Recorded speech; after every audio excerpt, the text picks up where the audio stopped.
দেওবন্দিয়াত কখনো কোনো ফিরাকে বাতিলার সাথে আকীদার ক্ষেত্রে কখনো ছাড় দিবে না। এর জন্য দেখেন, দারুল দেওবন্দ যখন প্রতিষ্ঠা হয়েছে তখন কিন্তু উপমহাদেশ ব্রিটিশ বিরোধী আন্দোলন তখন তুঙ্গে। আমাদের আকাবিরে দেওবন্দ যদি তখন চাইতেন, তখনকার যে ফিরাকে বাতিলাগুলো উপমহাদেশে ছিল, আগাখানি ছিল, বেরলবিরা ছিল, কাদিয়ানিরা ছিল, আরো অনেক ফিতনা ছিল। তো আমাদের আকাবিরে দেওবন্দ যেমনভাবে ব্রিটিশের বিরুদ্ধে জিহাদে সবার চেয়ে আগে ছিলেন, কিন্তু আমাদের আকাবিরে দেওবন্দ সেই সময়ও কোনো ফিরাকে বাতিলার সাথে কখনো আপোষ করেননি। আইটিভি একটি ইসলামিক চ্যানেল। বিসমিহি সুবহানাহু ওয়া সুবহানা ওয়াসসালাতু ওয়াসসালামু আলা জিল মাজদি ওয়াল মাকানা আলহামদুলিল্লাহিল আলিয়্যিল আজলাল আল ওয়াহিদুল ফরদুল কদিমুল ওয়াল। আম্মা বা'দ, ক্বালা রাসূলুল্লাহ সাল্লাল্লাহু আলাইহি ওয়াসাল্লাম ইয়াহমিলু হাযাল ইলমা মিন কুল্লি খালাফিন উদুলুহু ইয়ানফুনা আনহু তাহরিফাল গালিন ওয়া ইনতিহালাল মুবতিলিন ওয়া তা'ওয়িলাল জাহিলিন আও কামা ক্বালা আলাইহিস সালাতু ওয়াসসালাম। বাংলাদেশ বাতিল বিরোধী আন্দোলন কর্তৃক আয়োজিত হিজবুত তাওহীদ সহ অন্যান্য ফেরাকে বাতিলা শীর্ষক আলোচনা সভায় আমাদের মাঝে অনেক গুণীজন উপস্থিত হয়েছেন। বিশেষ করে শেখ লুৎফুর রহমান ফরাইজি হাফিজাহুল্লাহ, শেখ শামসুদ্দো আশরাফি হাফিজাহুল্লাহ এবং শেখ রেজওয়ান রফিকি। ওনারা বিস্তারিত কথা বলবেন। আমি খুব বেশি কথা বলবো না, কয়েকটি ছোট্ট কথা আপনাদের সামনে পেশ করার চেষ্টা করব ইনশাআল্লাহ। সম্মানিত সুধী, উপমহাদেশে আপনারা জানেন, ইস্ট ইন্ডিয়া কোম্পানি ভারত উপমহাদেশ দখল করার পর থেকে উপমহাদেশের ইতিহাস, ভিন্ন ইতিহাস যিনি রচনা করেছেন, শাহ ওয়ালিউল্লাহ মুহাদ্দিস দেহলভী রহিমাহুল্লাহর পর শাহ আব্দুল আজিজ মুহাদ্দিস দেহলভী রহিমাহুল্লাহর পর যাকে আমরা সবচেয়ে বেশি স্মরণ করি, তিনি হলেন সৈয়দ আহমদ শহীদ বেরলভী রহমতুল্লাহ আলাইহ, যিনি বালাকোটের যুদ্ধের সিপাহ সালার ছিলেন এবং বালাকোটের যুদ্ধে যিনি শাহাদাত বরণ করেছিলেন। সৈয়দ আহমদ শহীদ বেরলভী রহিমাহুল্লাহর চিন্তা চেতনা, এটাই হলো ফিকরে দারুল দেওবন্দ। সৈয়দ আহমদ শহীদ বেরলভী রহিমাহুল্লাহর যে চিন্তা চেতনা, সেটাকে সামনে রেখেই দারুল দেওবন্দ প্রতিষ্ঠা হয়েছে। তো আপনারা জানেন, দারুল দেওবন্দ এটা নিছক কোনো প্রতিষ্ঠান নয়। দারুল দেওবন্দ দ্বীনের যতগুলো শাখা প্রশাখা রয়েছে, সবগুলো শাখা প্রশাখা যার মধ্যে এসে একত্রিত হয়েছে, সেটা হলো দেওবন্দ।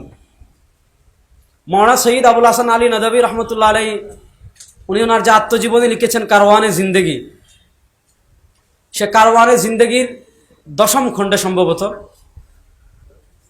1400 হিজরিতে দারুল দেওবন্দের শতবার্ষিকী যে সম্মেলন হয়েছিল, সে শতবার্ষিকী সম্মেলনে মুফাক্কিরে ইসলাম মাওলানা সৈয়দ আবুল হাসান আলী নদভী রহিমাহুল্লাহ একটা ঐতিহাসিক বক্তব্য দিয়েছিলেন। সে বক্তব্যে দেওবন্দিয়ত জিনিসটা কি, মাওলানা সৈয়দ আবুল হাসান আলী নদভী রহিমাহুল্লাহ 4টা বৈশিষ্ট্য বলেছিলেন। 4টা বৈশিষ্ট্য নিয়ে বিস্তারিত আলোচনার সুযোগ নেই। একটা বৈশিষ্ট্য হলো, দেওবন্দিয়ত সকল ফিরাকে বাতিলার বিরুদ্ধে আপোষহীন থাকবে।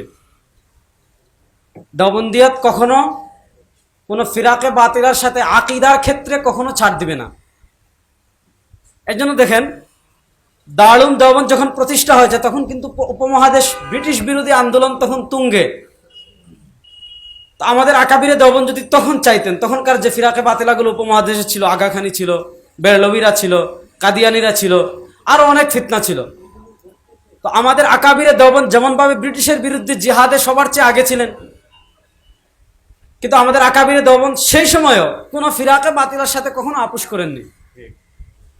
সৈয়দ আহমদ রেজা খান বেরলভী যখন ভারত উপমহাদেশে ইস্ট ইন্ডিয়া কোম্পানির বিরুদ্ধে, ইংরেজদের বিরুদ্ধে জিহাদ যখন তুঙ্গে, তখন সে 2টা কাজ করেছিল। প্রথমে যে কিতাব লিখেছিল, যে কাসিম নদভী রহমতুল্লাহ আলাইহি, রশিদ আহমদ গঙ্গোহী রহিমাহুল্লাহ, আশরাফ আলী থানভী রহিমাহুল্লাহ, খলিল আহমদ সাহারানপুরী রহিমাহুল্লাহ, 4 জন কাফের।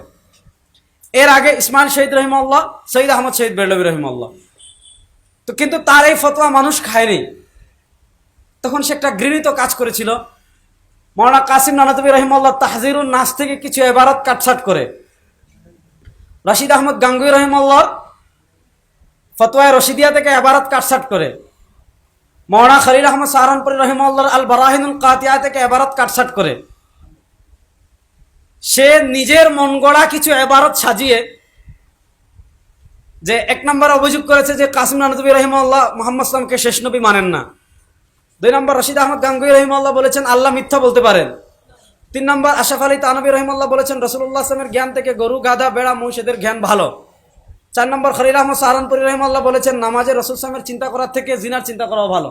এই ধরনের 4টা অভিযোগ করে সে সৌদি আরবের আলেমদের থেকে ফতোয়া এনেছে যে এই 4 জন কাফের এবং ওমান শাক্কা ফি কুফরিহিম ফাহুয়া কাফিরুন, তাদের কুফরি নিয়ে যারা সন্দেহ করবে তারাও কাফের। তো আপনারা জানেন, এটা জানার কথা, উপমহাদেশে এটা নিয়ে তুমুল আলোচনা সৃষ্টি হয়েছিল। তারপর রশিদ আহমদ গাঙ্গুই রহিমাল্লাহ নির্দেশে মাওলানা খলিল আহমদ সাহারানপুরী রহিমাহুল্লাহ এটা খণ্ডন করেছিলেন, যেটা আল মুহান্নাদ আল মুফান্নাদ নামে প্রকাশিত হয়েছে। তো আমি যে একটা ঘটনা বলতে চাচ্ছি, মাওলানা কাসিম নানতবী রহমতুল্লাহ আলাইহি খ্রিস্টানদের যদি কোনো বিভিন্ন হইতো তাহলে ওনাকে দাওয়াত দিলে উনি যেতেন, কিন্তু বেদাতীদের কোনো অনুষ্ঠানে কাসিম নানতবী রহিমাল্লাহ যেতেন না। তো একদিন কাসিম নানতবী রহিমাহুল্লাহ কি জিজ্ঞেস করা হলো, এরা তো কালেমা পড়ুয়া, তাদের এখানে আপনি যান না কেন? কাসিম নানতবী রহিমাহুল্লাহ বলেছিলেন ওহা জানে পর আওয়াম মখদুশ হোনে কি মানে এখানে যদি আমি যাই তাহলে জনসাধারণ মাখদুশ মানে জনসাধারণ ধোঁকায় পড়ে যাওয়ার সম্ভাবনা আছে। আমি যদি কাসিম নানতবী তাদের এখানে গিয়ে বসি, তাদের এখানে আলোচনা করি, তাহলে মানুষ মনে করতে পারবে তারাও হক। কিন্তু যদি আমি খ্রিস্টান পাদ্রীদের সাথে বসে বিতর্ক করি, মানুষ কখনো তাদেরকে কি মনে করবে না? হক মনে করবে না। এজন্য আমি তাদের এখানে যাই, কিন্তু বেদাতীদের এখানে যাই না। এজন্য বাতিল ফিরকার মোকাবেলা করতে গিয়ে আমাদের আকাবিরে দেওবন্দ এত বেশি লিখেছেন এবং এত বেশি আমাদের সামনে আমরা যদি মুনাদায়ে রশিদিয়া পড়ি, মুনাদায়ে রশিদিয়ার ভিতর এত বেশি মূলনীতিগত আলোচনা আমাদের আকাবিরে দেওবন্দ করে দিয়েছেন যে আসলে আমাদের নতুন করে আর কোনো মূলনীতি, নতুন করে আর কোনো চিন্তা আমাদের আর করার সুযোগ দরকার নাই, প্রয়োজন নাই।